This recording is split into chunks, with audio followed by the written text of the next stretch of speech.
Thank you so much for being here.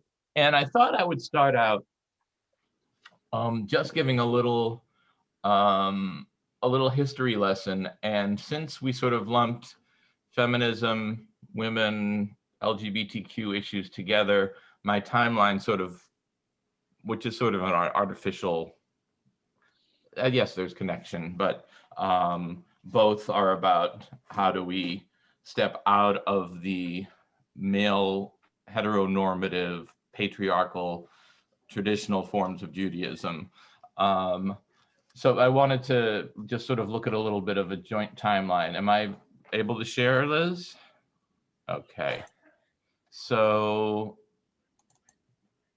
this is okay, 1 second, I gotta get you guys back. I know how to do that. Okay, you're back. All right. So this is a timeline. It's not only about Reconstructionism, because I felt like we had to look at things in context.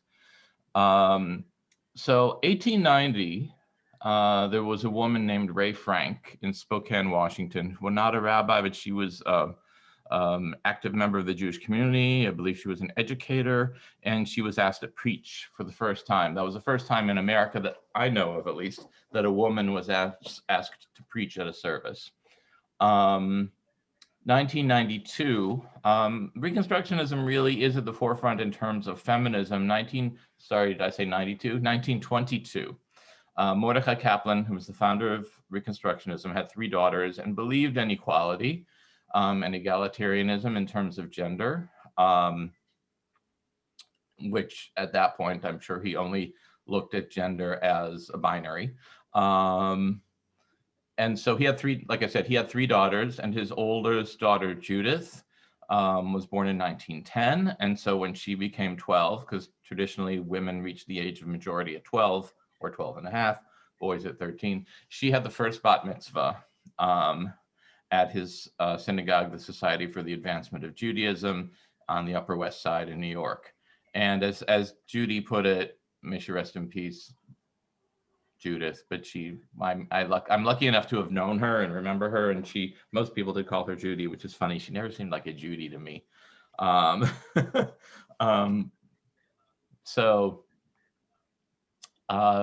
She said, lightning didn't strike. It was no huge deal in certain ways. She read from the Torah, but not from the actual scroll. She read from a chumash, from the printed book, and she gave a talk.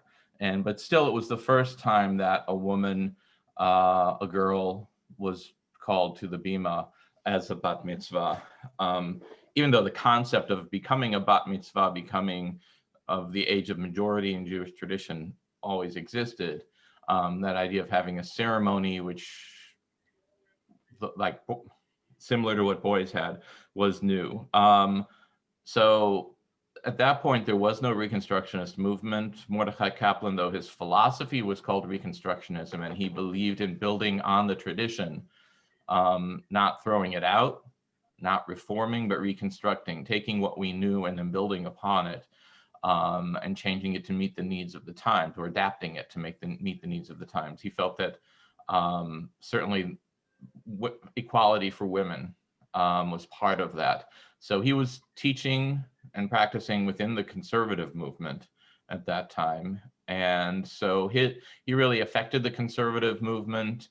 By the 30s, there were at least some conservative congregations that were also having some form of bat mitzvah. By the 60s, it was pretty common, although, I remember when bat mitzvahs first started at my home congregation, and that wasn't until the 70s, I think. A bat mitzvah was on Friday night. The bat mitzvah would lead part of the service on Friday night, but not Shabbat morning, not being called to the Torah. So I think that varied from community to community. And certainly now, bat mitzvah is the norm in all of the non-Orthodox communities and even some modern Orthodox communities. And I don't bring in the Reform movement at this time, because I believe the Reform movement at that time was still sort of not doing even bar mitzvahs for the most part. They were doing confirmations. And that's a whole other theological issue, but that changed within the Reform movement. So she was the first bat mitzvah in 1922. But the first woman rabbi, which people often forget, and really she didn't get taught about until recently, Regina Jonas in Berlin in 1935 was ordained as a rabbi from the liberal Hochschule, the liberal seminary in Berlin. And she died in Auschwitz. And actually, I believe my colleague Sandy Sasso, who is a pretty prolific children's book writer, wrote a book recently about Regina Jonas. So she's getting talked about a lot more. It's always, people always say, oh, Sally Priesand was the first woman rabbi. Well, she was, as we'll see, she was the first woman rabbi in the United States. So again, we're going back and forth between issues. In the 70s, the reform movement started discussing homosexuality. Conservative movement, not even on their radar screen. Reconstructionist movement only started in 1968, technically, with the forming of the Rabbinical College. So I'm not sure where things were in those days.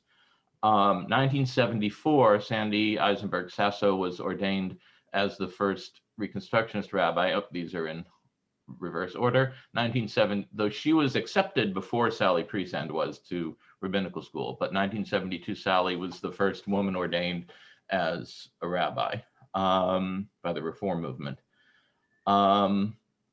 So in terms of homosexuality, 1984 RRC faculty voted to admit openly gay students. And that was pretty radical and pretty much ahead of the time, ahead of where other movements were.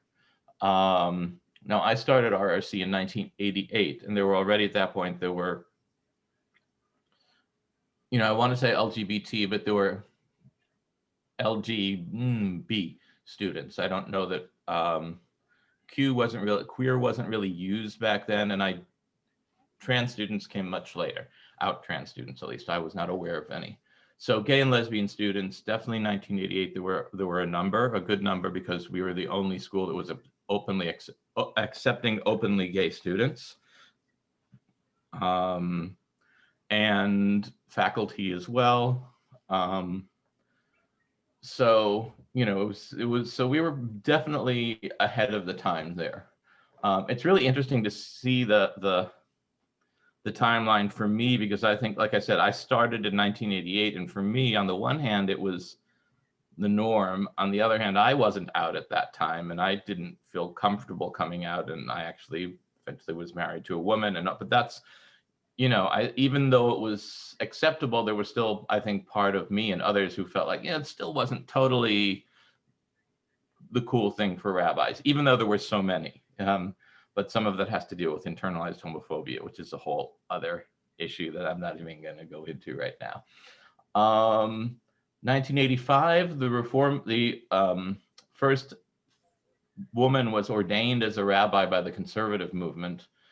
Again, so we're talking, a good 10, 13 years behind the reform and Reconstructionist movement.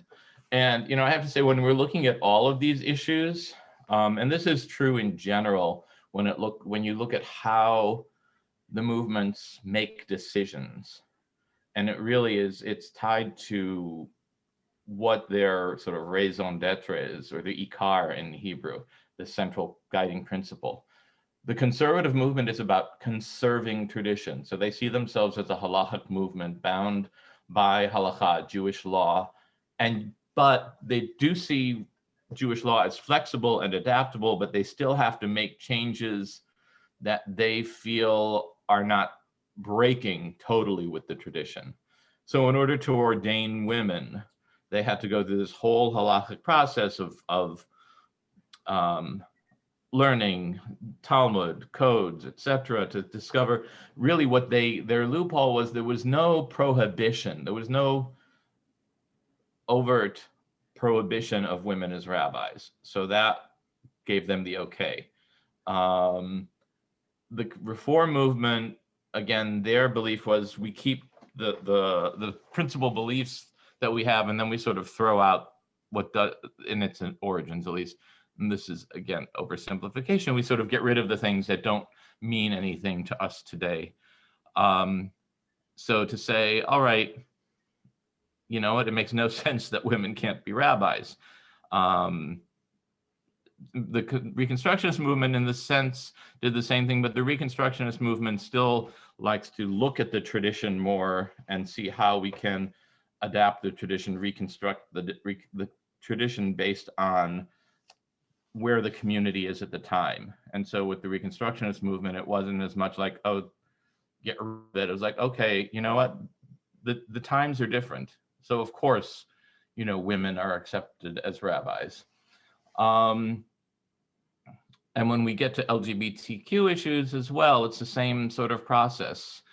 And you'll see the conservative movement is much later for similar reasons. They sort of have to jump through a lot more hoops to get to the same place. They wouldn't like me saying jump through hoops, but that's just my term. So where was I in just sort of giving us a sense of where things are.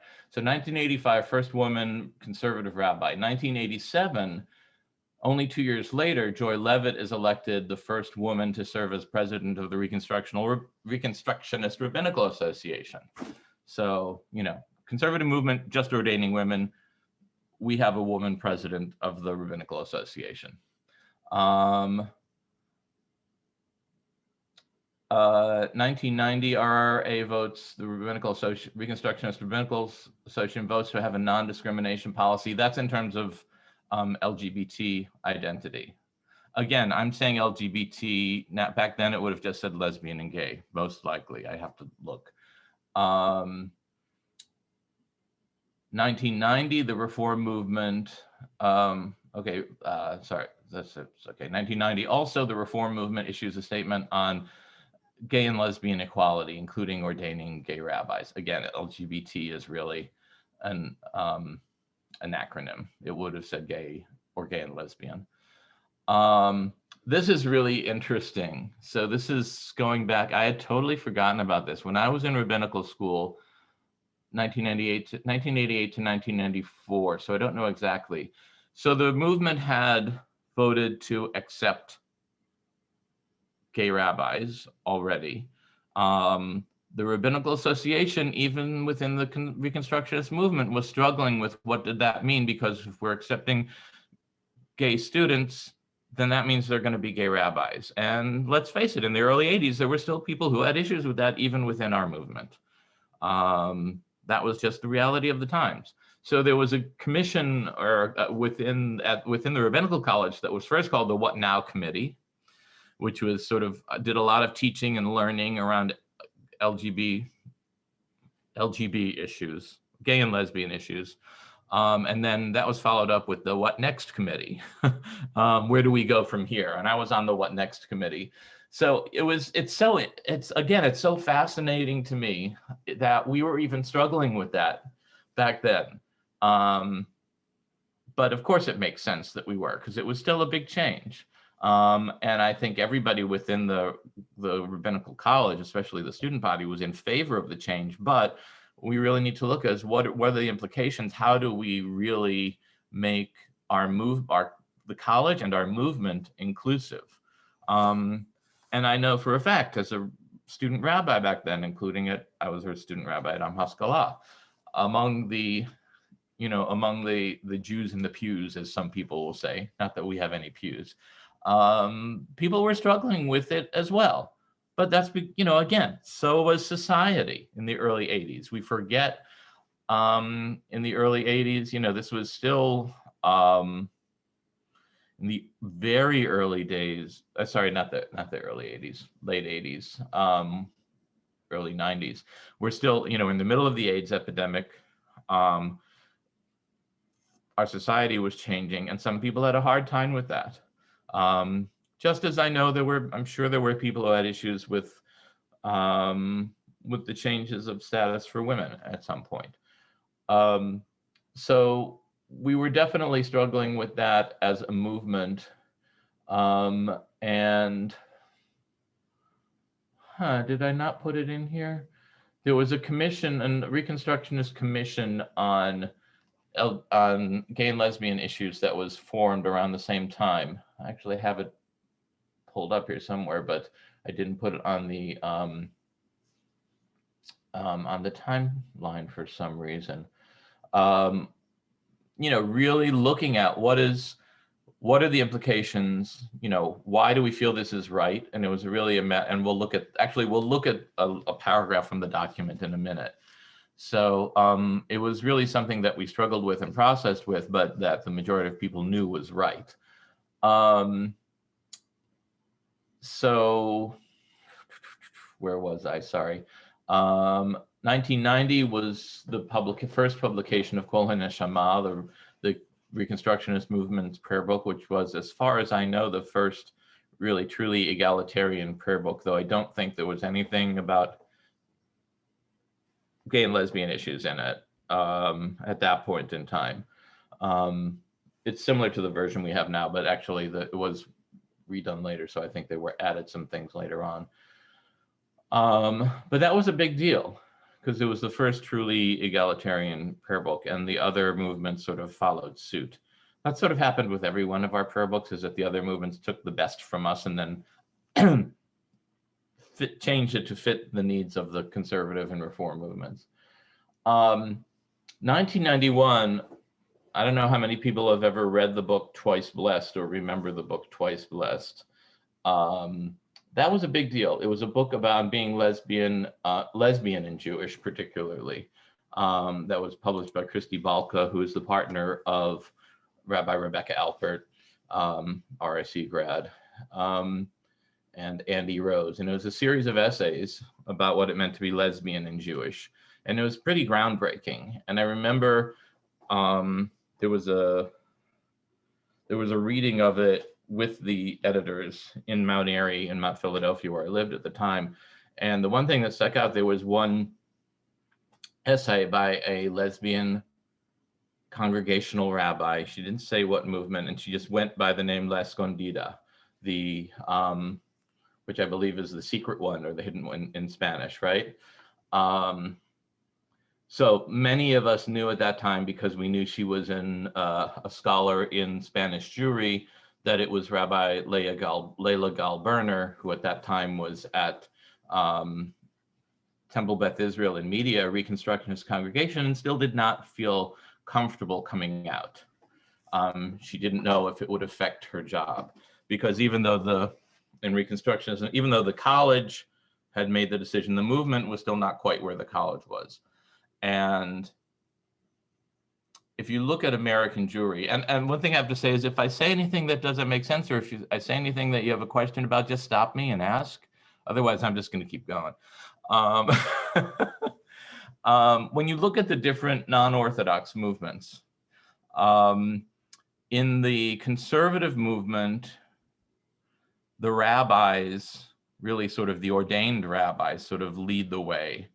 And the congregation and the rabbinical college, JTS, the Jewish Theological Seminary sort of follow suit. In the reform movement, for a great part, the URJ, the Union for Reform Judaism, formerly UAHC, sort of lead the way, and the rabbinical school sort of follows suit. And in the Reconstructionist movement, it kind of varies. But the truth is, a lot of the more progressive policies start with the student body of the rabbinical college and then spread out to other rabbis and to the congregations. So that's one reason why this commission was really needed, and why Layla was not out. She was out among all of her friends, but she was not out to her congregation, even though that was in Media, which is only, 10 miles away from RSC? Yeah. So jumping ahead, 1996, the reform movement supports same-sex civil marriage, but not Jewish marriage. Now, and I have to say, I could not find the year for Reconstructionists approving same-sex marriage, but I remember myself and colleagues doing same-sex Jewish ceremonies, even though they weren't recognized by the state, back in the early 90s, definitely. So I think, again, at that point among our rabbis, though there may have been some who didn't do it, I think the majority were fine with it. And certainly we were in support of same-sex civil marriage on top of it. 4 years later, the reform movement approves of same-sex religious marriage, 2000. Same-sex marriage in the United States was what, 2005? No, it was earlier than that. Massachusetts was around 2001 or 2002, I think. Because I remember talking about it when I was a rabbi at Or Chadash in Fort Washington, and I was there from 1991 to 2001 to 2004. So I think Massachusetts was around there, early 2000s. Then in terms of, so as I said, so at that point, egalitarianism in terms of feminism and women was pretty much the norm for all of the non-Orthodox movements to different extents. Gay and lesbian issues were definitely, not that there wasn't struggling, but at least within the Reform and Reconstructionist movement, we were pretty accepting, and the conservative movement was still struggling. There were a number of times when the conservative rabbinical school, JTS, voted in terms of accepting gay and lesbian rabbis. And I remember when I was in rabbinical school, I remember it being voted down. It was voted down after that. We'll see in a moment. So, Rabbi Steve, it was May 2004. 2004. Was the first Massachusetts marriage. Thank you. I thought it was 2003, but good. So it wasn't too far off. No, very close. Totally fine. I could have sworn I put in here when, oh, okay, yes, I did. All right, good. So, is everybody still with me here on the, and if you want me to, I can certainly send Liz this document and she can share it. I would love that. Okay, let me actually, it is a, hold on a second. It's a Google Doc. Let me just, oh, sorry. I will, just remind me to share it with you, Liz, and then you can send it out to everybody. All right, and this isn't everything. There's a really good timeline on Wikipedia, but that actually had more than I couldn't, and because that was actually, it was more international in its perspective, and there were a lot of things in there that I just felt like we can't include everything in this timeline. So 2003, the reform movement was really ahead of the game in terms of transgender issues. So 2003, both approving same-sex religious marriage and also ordaining the first openly transgender student, Reuben Zellman. However, that's the first one that was ordained, but not the first that was accepted, because Reuben was not out when he started at HUC. And that same year, the URJ, the Union for Reform Judaism, which is again the congregational branch of the Reform movement, sort of leading the way, amended their statement of lesbian and gay acceptance to include bisexual and transgender. So that was a big step. But still, it's 2003. It's only 18 years ago. Now the conservative movement behind on the Times, their first thing was, okay, if we're looking at transgender issues, what do we do about what is one's gender identity? For instance, can a transgender man, someone who is female to male, that's not the best terminology to use, but we'll have to use that for now. Somebody who is transgender, identifies as a man, can they be accepted? Can they be considered male by their standards? Now, even though at that time, conservative movement accepted men and women for a minyan, there were still some conservative congregations that didn't. So what they stated was, if you underwent sex reassignment surgery, then you could be considered male or female, you would be considered either one depending on if you had surgery. And that was problematic because there are plenty of people who are transgender, genderqueer, non-binary, etc., but transgender specifically, who don't undergo surgery or who undergo top surgery but not bottom surgery. And so they, but they identify as male or female, and of course, gender nonconforming and genderqueer, etc. So that was a problem. It was a first step, but it was definitely considered controversial. Conservative movement, 2006. Now remember, when did the Reconstructionist movement and the Reform movement accept gay and lesbian students?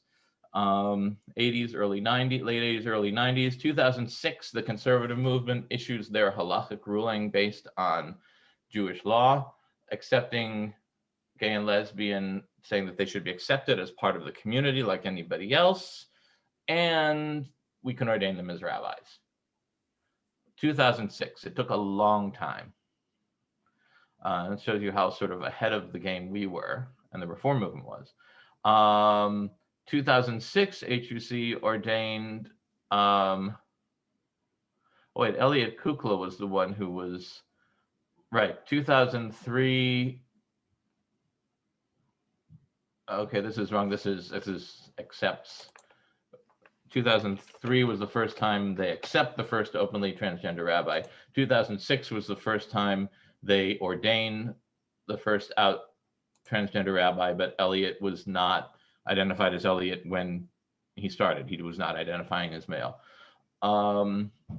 2007, the first openly gay students were accepted at the Jewish Theological Seminary in the conservative movement. Still some people who were against it. And even actually, when the Reform movement first started accepting gay and lesbian students, there were members on the faculty, including some very prominent ones, who were not in favor of it. And actually, so the graduation, the diploma from the rabbinical schools, faculty members signed. And there was at least one very prominent faculty member at HUC who would not sign the diplomas of out gay and lesbian students in the early days. We're talking the early 90s. And the students were not, it was so, you can imagine that was the Reform movement. The conservative movement took a lot longer to get there.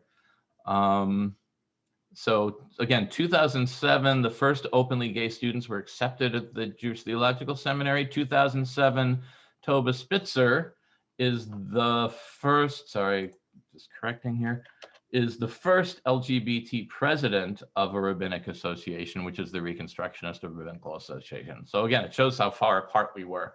And I have to say, with the conservative movement, it was never an issue of there not being gay students.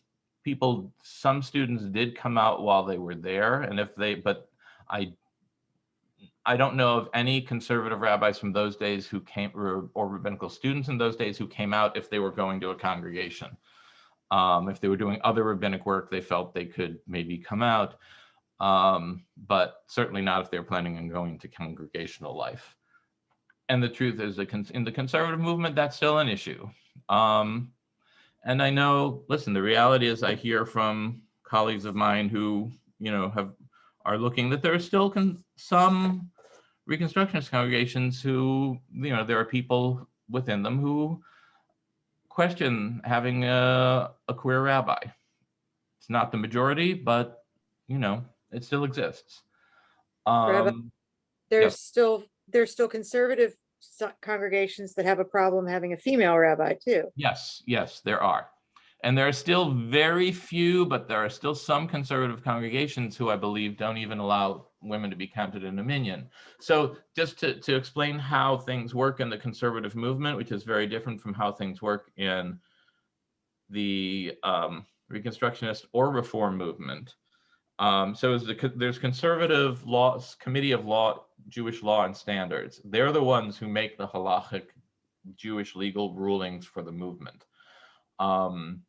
I think there are 12 or 13 people on the commission.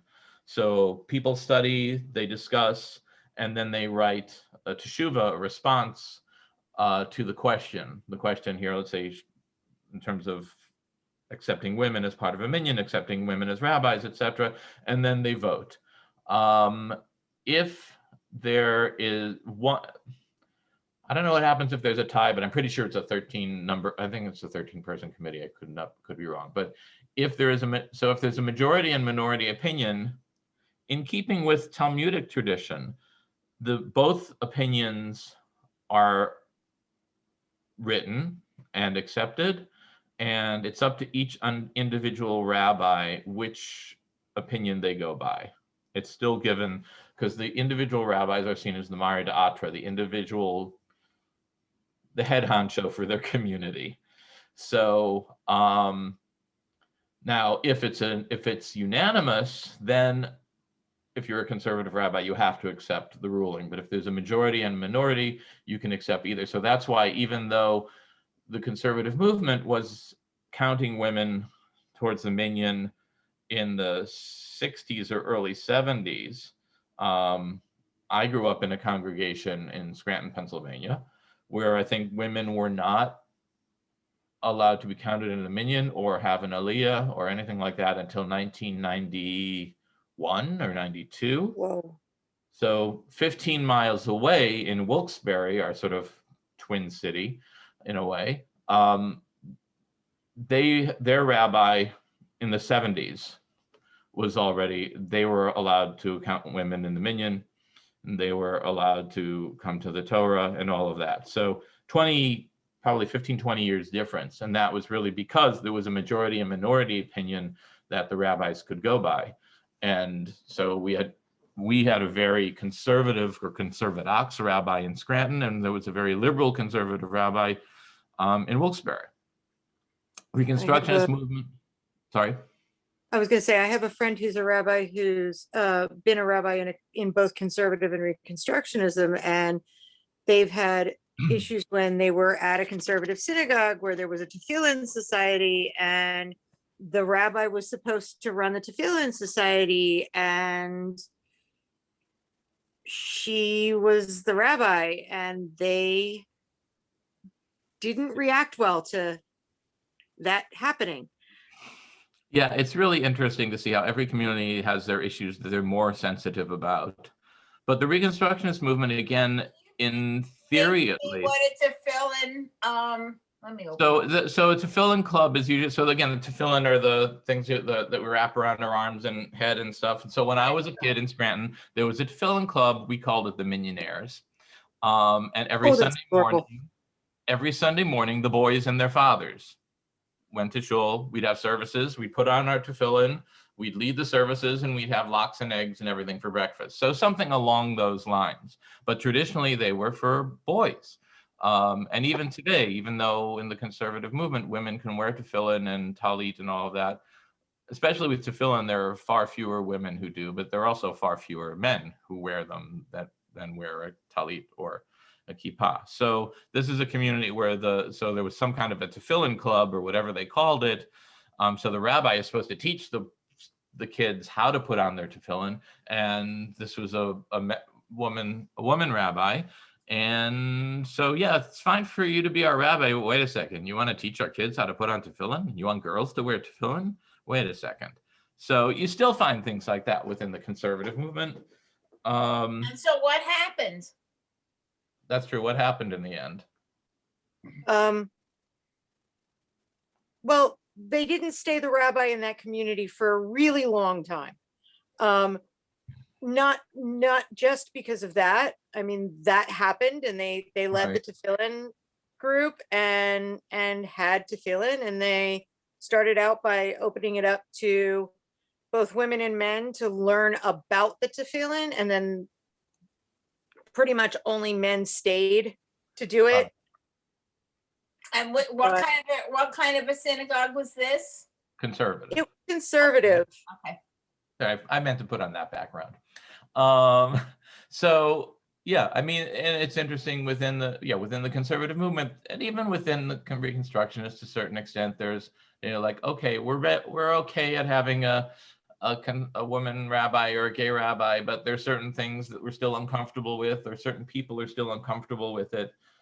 But again, the difference being in the conservative movement, decisions are made top down from the rabbi or the rabbinical association. Reconstructionism, and in some ways, the reform movement, again, more by the community, but also the rabbis do have a real authority figure, but they don't necessarily use halakha to make their decision. And in the Reconstructionist movement, at least in theory, it's a communitarian approach. We study it as a community. The rabbi is the educator. The rabbi helps the community to make the decision that is right for them. The truth is sometimes the rabbi has to step in and say, listen, I think this is what we should do because this is the right thing. And maybe the community isn't quite ready for that. But still, it is supposed to be a more communitarian approach. And we don't have, we have books that were written by or edited by David Teutsch of the Rabbinical of the RSC about Jewish ethics and values and decision-making process, but none of them are saying, okay, according to halakha, this is what we should do, and that's what the rabbis say. It's let's look at the different traditions and how they developed over time, and then make an informed choice based on the knowledge of how things have developed. So it's a very different process. What has happened? What has happened in the Orthodox community? Well, that's interesting. Because Orthodox community, I'm sure, recognizes LGBT as far as people who are gay and stuff like that. Well, why are you so sure of that? Well, I would think by now. You would think wrong. It depends. You can't say the Orthodox community. So within the Orthodox community, if you look at the Hasidim, no. And even the more modern Orthodox, there's a variety. So again, I'll just sort of give a little, because I really didn't include this so much in the timeline because I was focusing more on the non-Orthodox, but it's important to know this. So within the Orthodox world, there are some rabbis who are more accepting. Stephen Greenberg came out as the first openly gay Orthodox rabbi in the late 1990s, early 2000s. He was a graduate of Yeshiva University, which is the main ordaining institution, seminary for modern Orthodoxy in America. He sort of became persona non grata to a certain extent within the Orthodox movement. There's some communities that are more open than others. And, there's a difference between, listen, if you're Jewish, you're Jewish. If you're male, you're counted as a minyan. But certainly in terms of marriage and things like that, no. And actually the Orthodox movement, the seminary at Yeshiva University issued a statement a number of years ago basically saying, homosexuality is still forbidden in Judaism, or at least the practice of it. Sort of similar to Catholicism in a way, like, okay, if you have homosexual desires, fine, just don't act on them. Hate the sin, love the sinner. Yeah, and even within the conservative movement, and I don't know where things stand right now, I'll be honest with you, I know that when a statement first came out in favor of LGBT inclusion, it still said, the one thing that is forbidden according to Torah law is anal sex, which isn't totally true depending on how you read. So, but like so that's forbidden, but who's checking?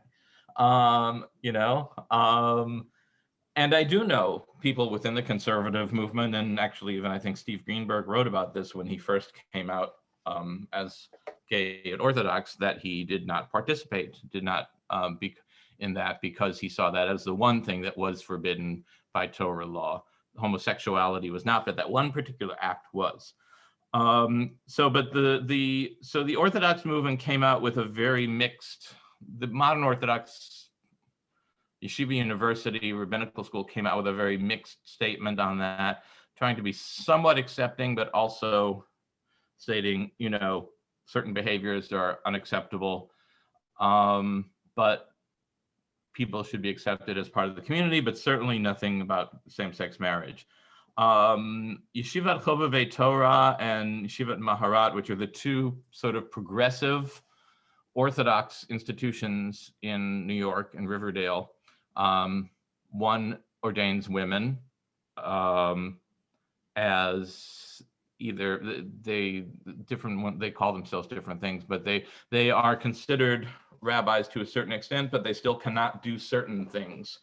Like, for instance, they can't lead the parts of services that require a minyan or serve as a witness for certain things because those are male. But teaching, preaching, all of those things, which that's not an issue according to halakha.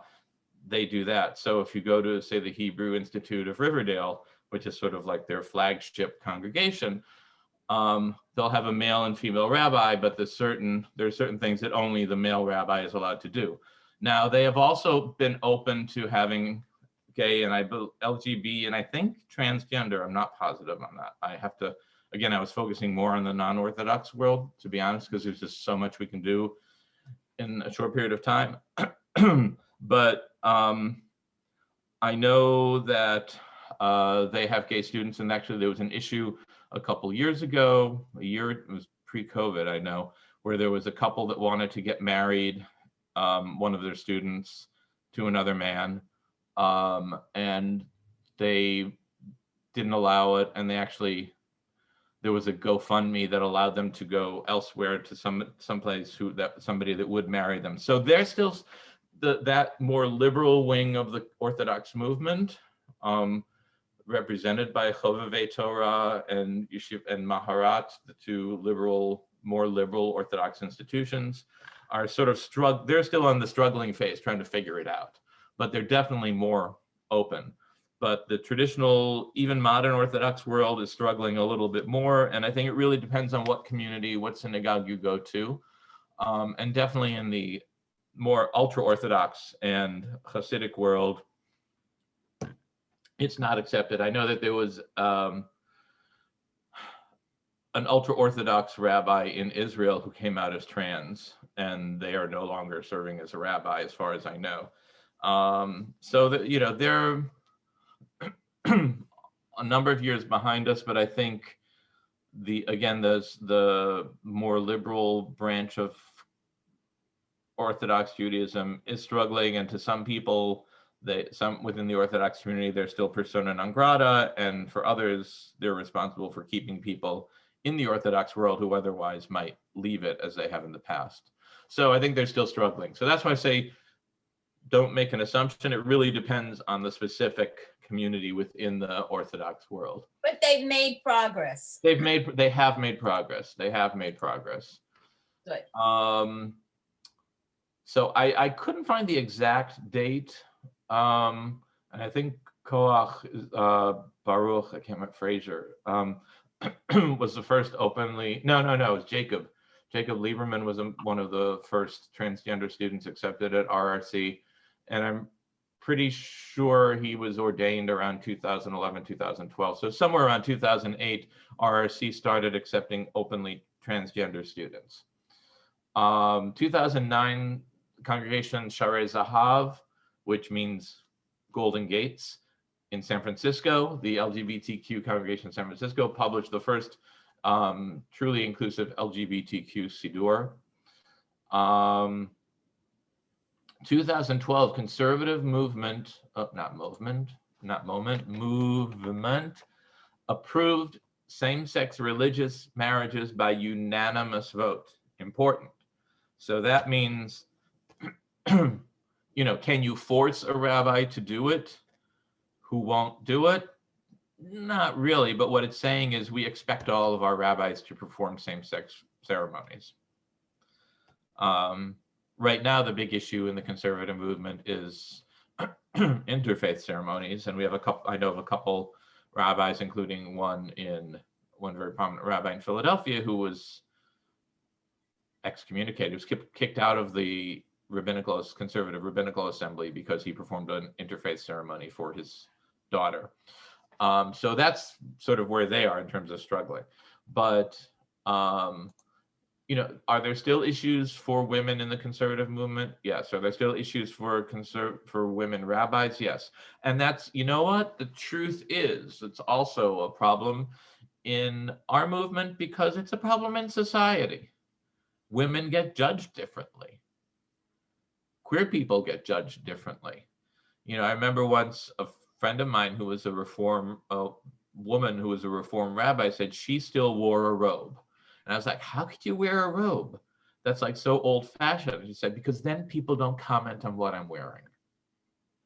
I don't have to worry about, is somebody going to say my skirt is too short or too long, or that I look heavy, or that, I don't, wearing a robe is sort of an equalizer. And I never thought, as a man, I never thought about that, because I shouldn't say I've never been commented on, because there have been times I was at a congregation that was more informal and I would come in without a tie and jacket sometimes in Shabbat, and there were some people who would comment on that. But it's not the same as the type of comments that women get. And certainly there is still sexism among the non-Orthodox movements. There's still, I hear from women colleagues all the time about other colleagues or congregants who behave inappropriately, make inappropriate advances, say inappropriate comments, like, oh boy, if you weren't my rabbi, I'd blah, blah, blah. Or it's too short, or Yeah. Or gee, nice legs, rabbi. Yeah. How many male rabbis will get a comment, hey, nice butt, rabbi? I'm sure they exist. They might think it, but they ain't going to say it. It might happen in a queer community. I can say that because I'm queer. But but it's, and it depends on the age of the woman. Exactly. So, and older- ageism in the rabbinate, but exists, but especially more so for women. But again, why should, I would love to say it's different in our world. I think it's better.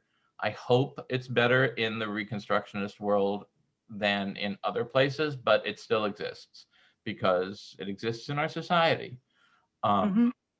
So, one of my favorite comments from the head of our movement, Deborah Waxman, who was first appointed in 2014 as the first hired as the first president of a rabbinical college, who's next on the list here. Yes. Also, when she goes to different events, it's like, which thing do you come out as? She talked about emotional violence in religious settings, and she's like, first of all, she goes to these things and she already has to come out as a woman, because there are conservative folks who go to the same conference year after year after year, and every year she has to introduce herself because they conveniently forget that she's the head of the Reconstructionist movement.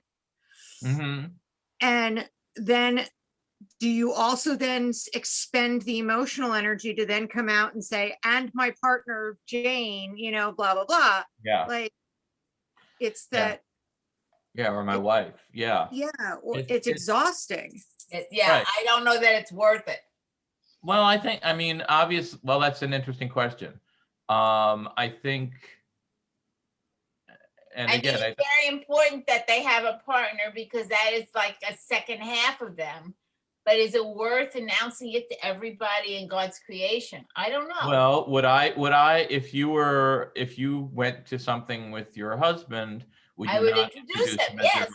Yes. So, but the And- truth is, it is, and the truth is, coming out is a constant process. I'm not partnered, but I need to always decide, okay, am I gonna, you look at me, even if I'm wearing my rainbow kippah, I know straight people who wear rainbow kippah in solidarity. Do I come out as gay? And the truth is, it depends.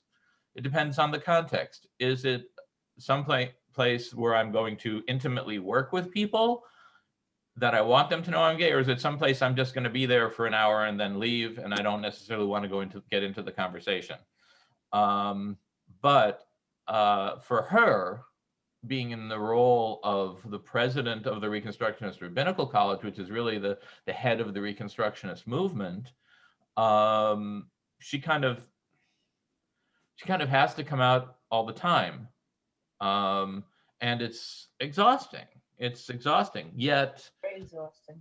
but the truth is, at least, the fact that we have a lesbian, an out lesbian as the president of our movement, basically, says something.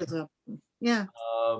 Well, we are known. I mean, if you speak to somebody who's like traditional conservative, you tell them you go to Reconstructionist synagogue, they say, oh, it's gay, gay and lesbian synagogue. I say, and I don't look at it that way. Certainly, we were the first congregation, and we accept these people, but that's not our label. Well, it's interesting because we were certainly the first movement to be as accepting. We certainly were ahead of the reform movement in terms of accepting LGBT people into our communities. And, the whole issue, this is a whole other issue that we could talk about, the issue of an LGBTQ synagogue, and this is a discussion within the queer community. Do we still need them? Do we still want them? Some people, yes, they still want a community where they feel like they are the majority and they are at home and they're not the other. And I totally understand that. And then there are those who feel like sort of like our community and others where not only in the Reconstruction movement, but conservative somewhat, and definitely reform, that are very open and accepting. And they feel like, I feel like that's fine for me. It doesn't have to be a queer setting. Then you have places like Beit Haverim in Atlanta, which started out as a gay and lesbian synagogue, then started becoming gay and lesbian, bisexual, trans, LGBTQ synagogue, and then a lot of family members who were straight started joining, and then allies, and then people who really just liked the community. So now, as I understand it from their rabbi, who is, Josh Lesser, who is still their rabbi, at least for a little while longer, he's leaving, who's gay and married. I think it's about 45% queer now. It's about 50-50, give or take. But there's still the senses this was founded as a queer synagogue. So if you're straight, you have to be accepting of that and embracing of that, as opposed to this is a straight synagogue. And yeah, we're comfortable with queer people joining as well. But see, this is it. I don't think we should be labeled as straight or gay. I think we should be, this is our synagogue, and whoever wants to join can join. I think it's important for us to say that, but I think it's also important to realize that for some LGBTQ folks, it's important to belong to a primarily queer synagogue, because that's the place where they feel safe. Right. That's where they feel safe. That's where they feel they truly belong. Right, and there are churches like that too. Yes, exactly. MCC is a big one, but there are, there are others as well. So I think it's important to have both. Obviously, unless you're in a large city where they do have both. For instance, in New York, you've got CBST, which is the world's largest LGBTQ synagogue with a Reconstructionist rabbi, Sharon Kleinbaum, who's been there since, Sharon graduated in 91. I would say she's been there since the early 90s, mid 90s. They do have straight members, mostly family, friends, allies, etc. But it identifies in the LGBTQ synagogue. And yet we know in New York City, there are plenty of congregations, including West End and other Reconstructionist congregations, that are totally open and accepting, and inclusive, and Reform congregations and conservative that are as well. So in New York City, you have the option, which is great. In some places you don't. And let's face it, when I think of someplace like Beit Haverim, which is again Reconstructionist congregation in Atlanta, being in the South, I think it was especially important for them to have a place that was theirs, the queer community. But now it's expanded, but it still has that ethos, and in their mission statement, it lists that they are there for the LGBTQ community and allies, as opposed to others that say, we're a Jewish community that's also accepting and inclusive of LGBTQ folks. So there's a Well, difference. Atlanta's different. I mean, I lived Right, in but I think- lived in Atlanta, so But it's, you know, different. even, you know, like I said, in New York, Well, you know, Philadelphia- in Atlanta, you're a northerner. At least, I mean, I mind you, it might be a little different, but when I lived there, I Right. lived here in the 70s, so it's a bit, it's a little, yeah, it was a Yeah, little, it's a little different now, but still, but yeah, oh no, you were a northerner. yeah. And even being Jewish in the South is different. Oh, but yeah. But there are still LGBTQ, primarily LGBTQ synagogues in New York and Boston and Philly and Washington, etc. But there are also, for those who want to be in, that people have the option. Same thing with Share Zahav in San Francisco. There are plenty of, you know, everything in San Francisco is liberal, but there are plenty of liberal congregations. Very liberal. My that are brother also- and sister live there. Yeah. So In there- the Lehigh Valley, Wilma, there's not a lot of choices for liberal communities. There's Haskalah, and then there's, well, Haskalah. well, you know, it's Well, interesting. no, reformed, I No, think but there's I'm reformed teasing, communities but and stuff. I am teasing, but the Yeah. other choice is if you wanted an entirely LGBT community that was LGBT primarily and We then don't have it. allies secondary, you'd have to drive to Philly. Right. We are Yeah. LGBT affirming, but we are all inclusive, Right. and we And I say like that it up like front. that, right. And Yeah. you know, the But that truth works for is, you. even if they aren't known this way, I think that's true of the Reform. I don't know KIs, but I think of Reform and conservative congregations. I don't know Bethel as well, but I know, if, you know, for some people who are queer, you know, sometimes there's this assumption that, oh, if you're gay, you're progressive in your politics and you're progressive in your religious belief and practice. And there are I plenty of don't queer think that's people. true. There are plenty of queer people who are traditionally observant. So, you know, a place like Brit Shalom, whose rabbi is very traditional religiously, but extremely progressive personally, totally, you know, I don't know if they ever list themselves. I think might be a couple of gay members there. I'm not sure, but if, you know, somebody came here and they're like, you know, Haskalah is great, but the services are just a little too woo-woo for us. You know, we want something more traditional. You know, they could join Brit Shalom and I think be totally accepted and comfortable, but there wouldn't be any other queer members that I know of. But you know what, and even for ourselves, like I know, and I shouldn't say that, bring him out, but I know he's said this publicly. Adrian Schenker, who has been a longtime member of and committed member to Haskalah and still is the director of the Bradbury Sullivan LGBTQ Center. He also now, thanks to COVID, he goes back and forth. He spends a lot more time these days at Kol Tzedek. Kol Tzedek in Philadelphia, which, in addition to having a lot of queer members, having an out trans rabbi, is also very, very, very dedicated and involved in social justice work. Whereas, even though we are certainly great proponents of social justice, and that's not part of our raison d'etre in the same way that Kol Tzedek was formed in that way. So, you know, even for you know, so we're not necessarily for everybody either, and that's just the case, Yeah, I know. whether it's queer or straight. Yeah, we're not liberal enough for him. Yeah, exactly. Now, liturgically, I don't know, but in terms of progressive politics, yeah, but he still feels, you know, he still belongs to both. So again, I didn't want to pick on Adrian, but since he's been very public about it, I can say that. So just, I don't know if we're going to get beyond the timeline here because it's already 2:12, but Deborah Waxman is hired as the first president out woman and queer person hired as the president of a national rabbinic college. 2014, Mikey Goldstein ordained as the first gay conservative rabbi, and then becomes the first gay rabbi to serve in Israel when he moves to Israel. So again, that's 2014. We ordained our first gay rabbi at the Reconstructionist movement in the early 90s. Ordained, accepted in the late 80s.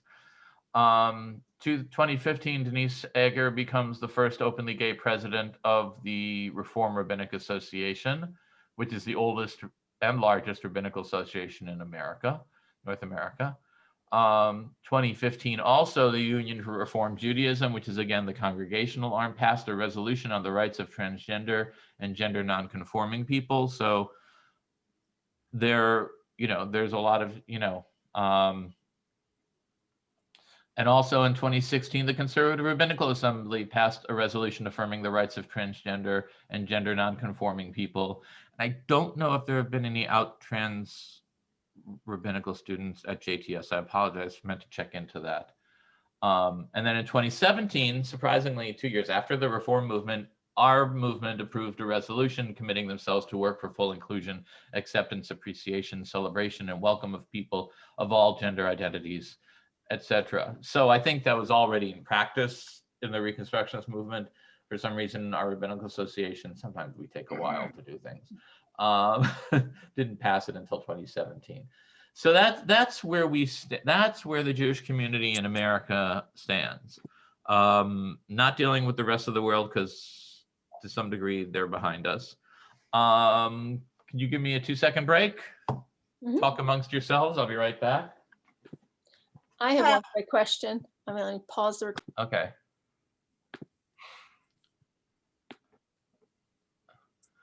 Are you recording? I don't see the little light. You are? Okay. So did somebody have a question?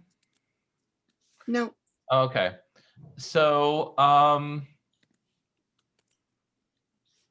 wanted to show you, hold on a second, where is it? Oh, here we go. So this is so if you notice, this is the, I remember that graphic when this first came out when I was in rabbinical school. Homosexuality in Judaism, the Reconstructionist position, the report of the Reconstructionist Commission on Homosexuality. Again, it's so funny when I think of that. This is 1992, so that's when I was the rabbi at Haskalah, and if I remember correctly, we actually, a student rabbi, I think we talked about it then, and I'm pretty sure it was controversial among some people. They had some issues with what came out of it, but again, today it seems like, oh my God, we spend so much time discussing this. Really? It seems like such a no-brainer to me, but of course it wasn't. But in terms of, I just want to look at, and again, the policy was, inclusivity, and openness, and we were already ordaining rabbis, and but I still remember, I remember around 1990, whenever Joy Levitt was the president of the Rabbinical College, her saying, that she was sort of, I remember we talked about this, we did a Purim spiel on it, that she was sort of still spinning around trying to figure out what were the implications for us as a movement that we were now accepting openly gay rabbis. And Joy is pretty progressive. So a number of us were sort of taken aback by the fact that she was still even having issues with this. Well, I remember when Rabbi Melissa, I was sitting in shul and I saw that Rabbi Melissa had a wedding band on.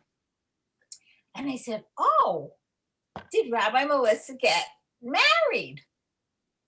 And I forget. I mean, whatever it was, the person next to me didn't say very much to me. She said, I'll tell you later. She told me that she got married to Nisa, but it was like, as opposed to now, it would probably be like, yeah, she Nisa's, or what, it wouldn't be that. Yeah, no, I actually think, I was just thinking, if that happened now, right, it would have been, oh, Nisa over there is her partner. Is her wife yeah. Or husband. I don't know exactly how. I don't know how you would say that, actually. Well, her wife. I mean, everybody decides what they're going to, but I think she refers to Nisa as her wife. Okay. Well, that's her wife. But the thing is that you know, I was like, I'll tell you later. I mean, it was like, And that was what, about 10 years ago? well, whenever she got married. Well, let's see. No, Tani Got is 13. Well, Tani's Tani, 13, yeah. so it's gonna be about Okay, 14 or Now 15. he was born. This was before he was married. Right, so about 14 or 15 years ago, I think. Yeah, right. But Okay. at that point, it was like, I mean, I kind of assumed that she had gotten married to a man until I was Yeah. told no. You know, I mean, Right. I mean, that's the default for a lot of people. I think that's less and less. Certainly within our movement, it's less and less. But even in general, I mean, let's face it, in our society, that's still the default. If you see somebody's married, right. the first, Yeah, you know, and truthfully, I mean, I have friends and neighbors who tell me, whatever you do, you don't let certain neighbors know that, their daughter has a partner, that yeah, I mean, they're sure. married to. I mean, he said, whatever you do, keep your mouth shut. So I Right, know which is- I keep my mouth shut, and it's good Yeah. they tell me to keep my mouth shut. Right, and it shouldn't be that way. I mean, there should be no difference. And it's getting better and better, but it's still, it's still an issue for some people, and I understand that. Some people, especially, it takes a while, but it's like it's been enough time. I wanted to look at this is towards the end of the Reconstructionist report from 1992. And this sort of talks about how the Reconstructionist approach in general, but specifically to homosexuality. Again, not dealing with transgender issues at all at this point. That doesn't come until more recently. Who would like to read at least the first paragraph here? I can. Okay. A Reconstructionist understanding of homosexuality must be consistent with our experience, with our fundamental values, and with the knowledge available from contemporary science. In this way, we can adapt Judaism to the present day. Reconstructionist groups engage in the process of reinterpretation of a wide range of issues facing our communities, from ritual practice to membership policies. This process of reintegration should extend to issues that pertain to the inclusion of all Jews who are seeking to find religious fulfillment within our community. This is an issue of social justice as well as Jewish survival. Okay, stop there for a second. So what is this saying basically, in your words? Anybody?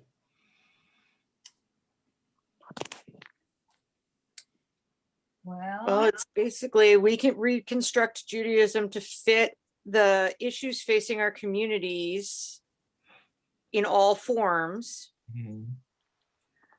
I find it interesting to say reintegration there. Mm-hmm. As if There was a separation, yeah. Well, I Yeah. think there was, but the truth is the LGBT community was somewhat separated from the main. and certainly felt separated. Yeah, yeah.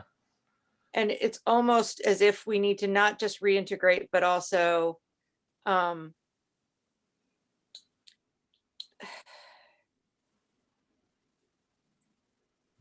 repatriate's not the right word. Like there's some deep-seated pain in the way that they were shoved out in some cases. Yeah. That Reconstructionist Judaism enables them to come back into a community of Jews and feel welcome in a Jewish space in a way Right. that they have not felt welcome in other Jewish spaces. Right. And truthfully, I think this is a problem with Judaism, period. I think we have lost a lot of people to Judaism, because of feeling alienated. I think that's true of all religions, though, to a certain extent. But yeah, so this is a response to that. But the other thing that's important is, so we're looking at this, first of all, we're looking at this as a social justice issue, as opposed to a halachic Jewish legal issue, which is how the conservative movement would look at it primarily. And that it's looking at sociology and science. So we're science here, we're talking about sociology. We're also talking about biology and the understanding of science when it comes to gay and lesbian issues, both physical science and social science. which was again in the early 90s, was very much,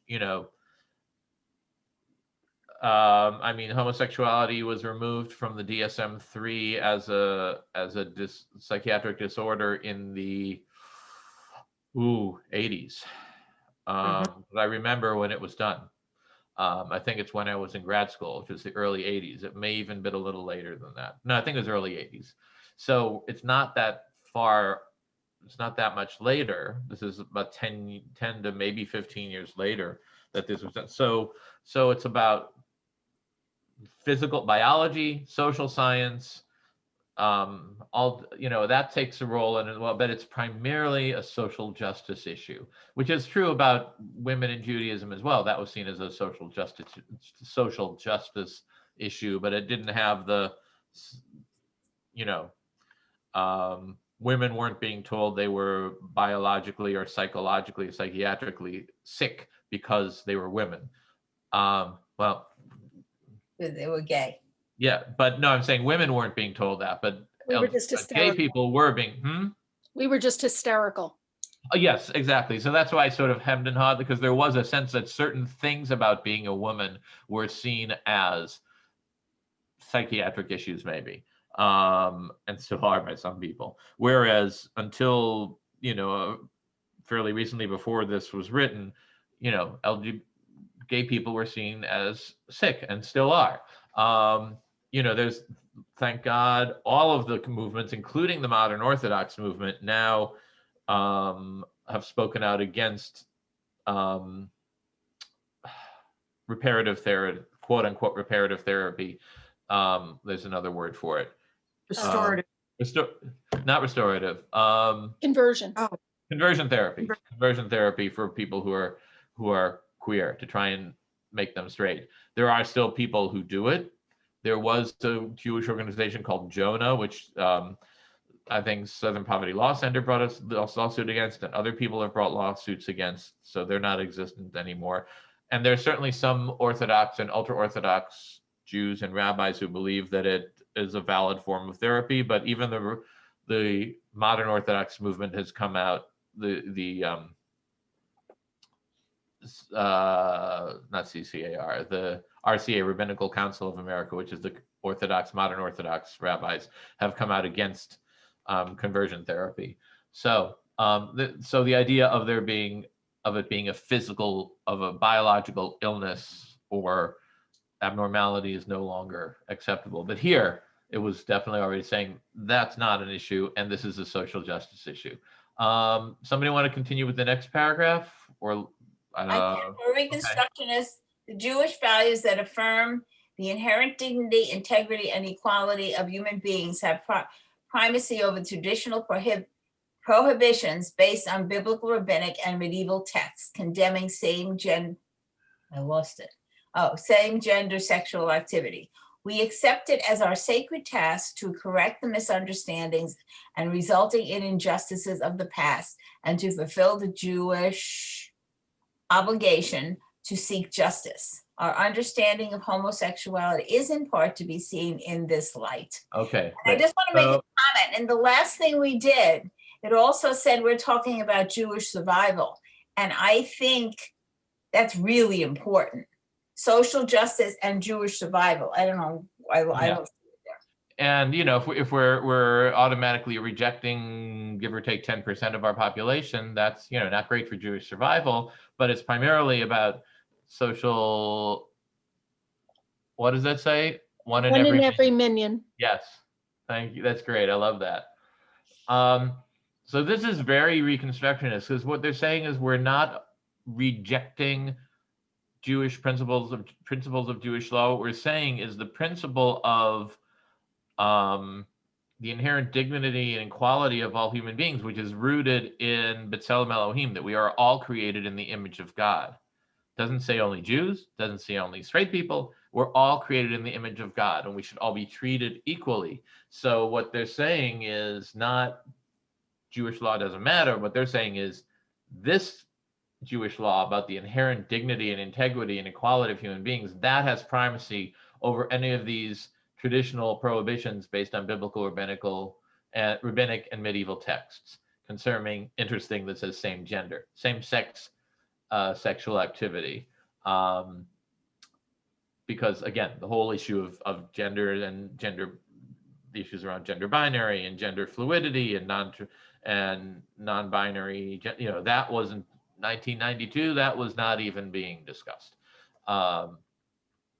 So that's what's really important. And let's we're not going to read this whole thing, but let's try the next paragraph. This many who reject, I'd like to read that. Many who reject Jewish law in other areas assert the binding nature of the biblical condemnation of same-gender sexual acts, and therefore homosexuality in general. We reject the act of justifying injustice, which is achieved too often by citing biblical law. This approach is in conflict with the intellectual and religious integrity that Reconstructionists demand. So Jed Bartlett was a Reconstructionist. For those who were West Wing watchers, yeah, there was that great scene where he calls the conservative Christian reporter on the carpet, saying like, "Oh, have you stoned your rebellious child? Have you wearing mixed fabrics? Oh, sorry, you're out. You gathered wood on Shabbat. You're gone. You're dead." Saying, and that's true. I mean, how many people in the Jewish world, and again today, sure. I mean, if you're somebody who's traditionally halachic and you say homosexuality is forbidden, as well as these other things that I don't do because I believe they're forbidden, I may disagree with you, but at least you're being consistent, as opposed to saying, I eat pork, or I don't observe Shabbat, or I don't do this, don't follow these laws. But when it comes to the prohibition of homosexuality, that's in the Torah. Yeah, there's other problematic things in the Torah about disabled people too, people that have blemishes, exactly, very disturbing. Right, exactly. And the Torah is written thousands of years ago, but you can't say the truth is we all pick and choose what we observe and what we don't observe. But to say this, which is about equality and social justice, that, this law, I believe, even though I follow this one, even though I don't follow or believe in any of the others, that's about homophobia. That's clear and simple. And that's what this is saying is like, you can't reject Jewish law in general, but then hold on to this one prohibition, which if we looked at it, isn't even the prohibition that people say it is. If you want to read more about sort of an interpretation of the Leviticus verse about man lying with man as with woman, Jay Michelson's book, God versus Gay, really parses it out and how that's not what it's about. It's part of the whole prohibition. I have a copy if anyone needs it. Yeah, it's part of the whole prohibition of, it follows all these prohibitions of things that are practices that the pagans, religious practices of the pagans. And it's not even about having sex with men as with women. It's much more nuanced than that. And it's certainly not about relationships at all, same-sex relationships at all. Because, in biblical times, did they even understand same-sex relationships? I don't know. I certainly believe that David and Jonathan were a couple, but that's also still even later than Torah.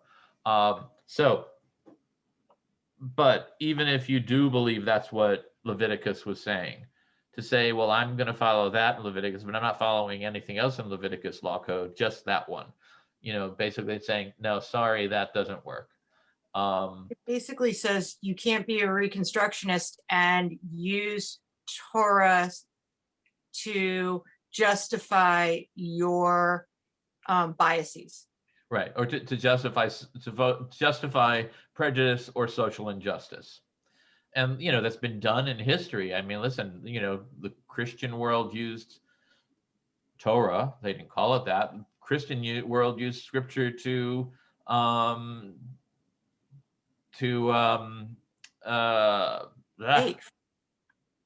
witches and all sorts. To support slavery. So And even, you know, some people in the Jewish world did too. Not, you know, there weren't nearly as many Jewish slaveholders, but they did exist. So we can't use Torah, and tradition should not be used as a sledgehammer. So, you know, there are a lot of people who refer to those, clergy tend to refer to those as the clobber texts. You know, you clobber you over the head with them. You know, so we could go into this, you know, obviously this could be a whole course, but what I do want to say is I'm very proud to be part of a movement that has been so much in the forefront of equality when it comes to women, when it comes to LGBTQ people. Are we perfect? No, but we're certainly in the forefront. And, you know, yeah, we've always been in the forefront, and that's something I've always been proud of. So it's 2:30. So we should wrap up unless there's somebody has a burning question that they need to answer.